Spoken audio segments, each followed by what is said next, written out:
সেজদা থেকে কিছু মুসল্লি আছে পড়তেইছে, ওই মনে হয় কিবা পড়তেছে, পড়ে আছে, মানুষ দেখাচ্ছে আমি খুব খুশু খুজুর সাথে নামাজ পড়তেছি, মানে ওর খুশু খুজু ইমামের চেয়েও বেশি।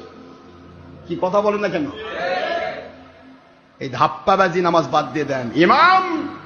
ইমামকে ফলো করা আপনার নামাজের ভিতরে ওয়াজিব, আর সেজদা আর রুকুর তাসবিহ পড়া নফল। আপনার একবারও যদি তাসবিহ পড়ার সুযোগ না হয়, ইমাম পড়েছে যথেষ্ট হয়ে গেছে। জোরে বলুন সুবহানাল্লাহ। আমি তাসবিহ পড়তেছেন, ইমাম উঠে সূরা কেরাত পড়তেছে, আর ও বেচারা পড়ে আছে, বাপরে নামাজু। ইমামকে ফলো করা ওয়াজিব। ইমাম সালাম দিয়ে দিছে, উনি চাই আছে, ইমাম ডান দিকে সালাম দিয়েছে, ডান দিকে সালাম দিয়ে বাম দিকে যাওয়ার আগেই যদি আপনার ডানের সালাম না হয়, আপনার নামাজ বাতিল হয়ে যাবে। এটা মনে রাখবেন ভালো করে। ইমামকে অ্যাভয়েড করা যাবে না।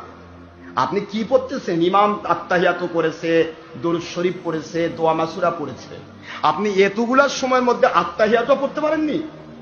আত্তাহিয়াত পড়া ওয়াজিব। এই আত্তাহিয়াত পড়ার পর আর কোন তাসবিহ যদি পড়ার সুযোগ আপনার না হয়, তবুও কি ইমামকে ফলো করে সালাম দেওয়া আপনার ওয়াজিব। কথাগুলি মনে রাখবেন ভালো করে। আজকাল বেশি টানাটানি নামাজ শুরু হয়েছে, তো টানে ধরে নামাজ পড়ে দেখায়, আমি ভাই এমন এক নামাজি, টানে ধরে নামাজ পড়ে, সেজদার মধ্যে পড়েই থাকে, ওঠে না। আবার ইমাম সালাম দিয়ে দিছে, ওই কি ভাই পড়তেছে, ইমামের ডান দিক বাম দিক সালাম দেওয়া শেষ, ওই তারপরে ডানে যাচ্ছে। বাপরে, বড় ইমাম, খুব সাবধান। আমি এই কথা বলছি না, সময় হয় না। আসলে আমাদের কথাগুলি বুঝতে হবে। কষ্ট হচ্ছে আপনার?